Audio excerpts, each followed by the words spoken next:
Hello everyone, welcome to Ravi's trading desk. चलिए देखते हैं निफ्टी 50 इंडेक्स का मूवमेंट।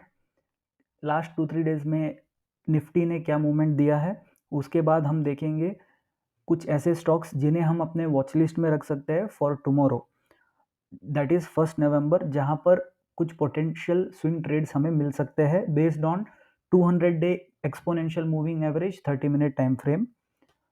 जैसे आप देख सकते हैं, निफ्टी 50 इंडेक्स ने जो है डेली टाइम फ्रेम पे अपने 200 डे ईएम में सपोर्ट के आसपास इसने ट्रेड लिया है। अगर आप मेरा वीडियो देखोगे जो मैंने 2-3 दिन पहले पोस्ट किया था, तब हमने यहाँ पर ये जो 18,873 का सपोर्ट एरिया है वो हमने ड्रॉ किया था based upon previous support and resistance formation.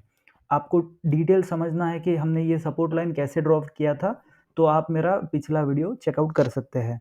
तो यहाँ पर एक डबल कंफर्मेशन हो रहा था, हमें मिल रहा था 200 डे ईएमए का सपोर्ट भी लिया है मार्केट ने। एट द सेम टाइम यहाँ पर एक लॉन्ग टर्म सपोर्ट लाइन बन रही थी। अब हम यहाँ पर अगर 15 मिनट 30 मिनट टाइम फ्रेम पे देखें तो हमें यहाँ पर सिनेरियो थोड़ा और क्लियर होते हुए दिखेगा।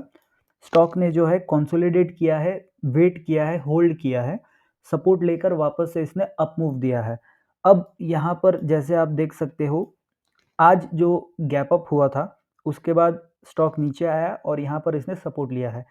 लास्ट टाइम कुछ दिन पहले ही यहाँ पर अगर हम देखें, स्टॉक ने एक अच्छा डाउनफॉल दिया था और यहाँ पर थोड़ा सपोर्ट लेने के बाद एक गैप डाउन यहाँ पर किया था। अब जब मार्केट वापस यहाँ से ऊपर जा रहा है तो निफ्टी 50 का जो आइडल बिहेवियर यही रहेगा कि जब ऊपर जाएगा तो ये डायरेक्टली वन वे अपमूव नहीं दे सकता है, क्योंकि बायर्स और सेलर्स की एक्टिविटी रहती है।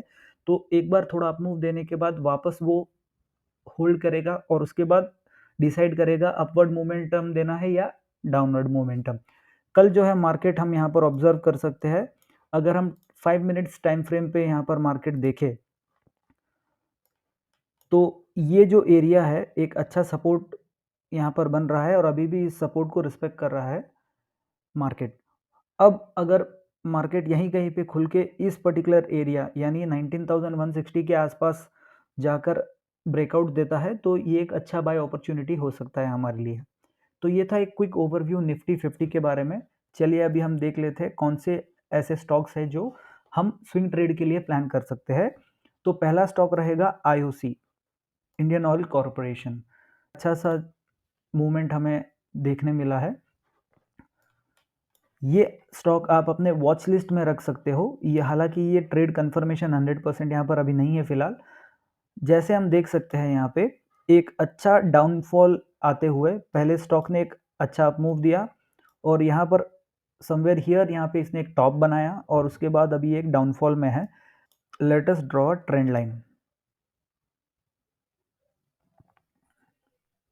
तो यहाँ पर हमें एक ट्रेंड लाइन मिल गई और रिसेंटली 200 डे ईएमए के आसपास इसने सपोर्ट लेके वापस ब्रेक किया है इसे। अब हमें ये देखना है कि कब ये स्टॉक मूव होके इस पर्टिकुलर ट्रेंड लाइन के ऊपर एक पॉजिटिव 30 मिनट कैंडल क्लोज दे। जैसे ही 30 मिनट कैंडल क्लोज देता है हम वहाँ पर ट्रेड अपना प्लान कर सकते हैं और उस 30 मिनट कैंडल के क्लोज के नीचे हम अपना स्टॉप लॉस रखते हैं या फिर जो रीसेंट स्विंग लो बनेगा वहाँ पर हम अपना ट्रेड यहाँ पर प्लान कर पाएंगे।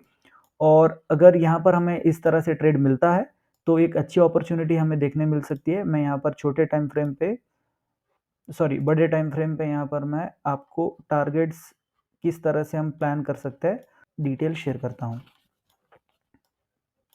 तो इजीली यहाँ पर अगर हमें इस पर्टिकुलर प्राइस पॉइंट पे एंट्री मिलती है तो फर्स्ट टारगेट हम 96 का आते हुए देख सकते हैं और उसे भी अगर ये ब्रेकआउट करता है तो 100 का हम टारगेट आते हुए देख सकते हैं। और लॉन्ग टर्म के लिए हमारा स्टॉप लॉस 85.25 के आसपास हो सकता है, या फिर आप जो है जो कैंडल ब्रेकआउट कैंडल होगी उसका लो भी आप लो रिस्क अगर आपको लेना है तो आप प्लान कर सकते हो।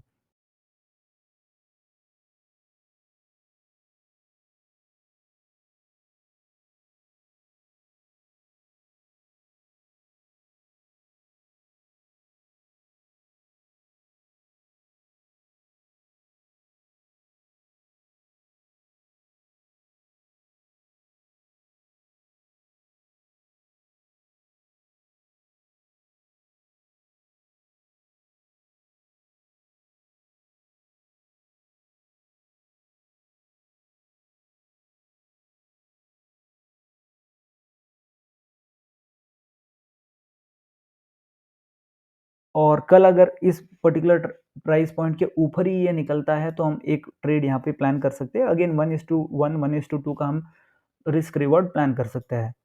नेक्स्ट ट्रेड है यहाँ पर VTL, Vardhman textiles. Vardhman textile का भी एक सिमिलर सिनेरियो बनते हुए दिख रहा है। सबसे पहले हम बड़े टाइम फ्रेम पे देख लेते हैं कि स्टॉक का मूवमेंट क्या है। एक लॉन्ग टर्म सपोर्ट बनता हुआ दिख रहा है। ये मैंने जब मंथली एनालिसिस की थी और वीकली एनालिसिस की थी इस स्टॉक की, तब मैंने ये सपोर्ट लाइंस ड्रॉ करके रखे हुए हैं। तो अगर आप लॉन्गर टाइम फ्रेम पे देखें तो वर्धमान टेक्सटाइल जो है इस पर्टिकुलर सपोर्ट ट्रेंड लाइन को रेस्पेक्ट करते हुए चल रहा है। बीच में जब इसने इसे ब्रेक भी किया था तब इसने 200 डे EMA को सपोर्ट लिया है। अब हम अगर इसे डेली टाइम फ्रेम पे देखें तो इसने एक अपमूव दिया, सपोर्ट लिया ट्रेंड लाइन के आसपास और 200 डे EMA के आसपास, जो यहाँ पर आसपास चल रहे हैं, और फिर अपमूव देके वापस यहाँ पर जब रिसेंट फॉल आया है तो वापस इसी सपोर्ट लाइन पे इसने सपोर्ट लिया है। 30 मिनट टाइम फ्रेम पे जो हमारी स्ट्रैटेजी है, सपोर्ट ले लिया है, एट द सेम टाइम यहाँ पर 200 डे EMA के ऊपर इसने क्लोज किया है। हालांकि रिसेंटली भी इसने यहाँ पर क्लोज किया था लेकिन डाउनफॉल मिला हमें। अब हमें यहाँ पर ये ऑब्जर्व करना है, यहाँ पर जो एक ट्रेंड लाइन बनती हुई आ रही है वो हमें देखनी है। तो ये जो रिसेंट हाइज है उनके टिप्स को हम कनेक्ट करके जो ट्रेंड लाइन बनाते हैं, अब यहाँ पर हमें सिमिलर जो हमने प्रीवियस स्टॉक में देखा, यहाँ पर अगर इस ट्रेंड लाइन के ऊपर जब भी 30 मिनट टाइम फ्रेम पे एक अच्छा स्ट्रॉन्ग बुलिश कैंडल ब्रेकआउट देता है तब हम यहाँ पर ट्रेड प्लान कर सकते हैं। एंड सिमिलर फैशन में जो हमने प्रीवियस स्टॉक के लिए किया था, यहाँ पर जो कैंडल का लो होगा, जो ब्रेकआउट कैंडल होगी उसका लो होगा, वो हम स्टॉप लॉस रख सकते हैं। और फर्स्ट टारगेट यहाँ पर रहेगा 395, सेकेंड टारगेट हम प्लान कर सकते हैं 408 एंड नेक्स्ट टारगेट यहाँ पर 420 होगा। और अगर अच्छा मार्केट मोमेंटम मिलता है ओवरऑल तो आप इसे होल्ड करके फर्दर टारगेट प्लान कर सकते हैं। 1:4 1:5 6 भी प्लान किया जा सकता है, but it all depends upon market conditions.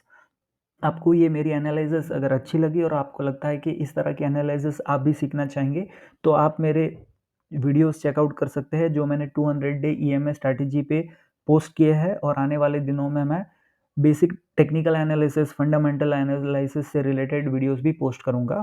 Thank you for the day, have a great day.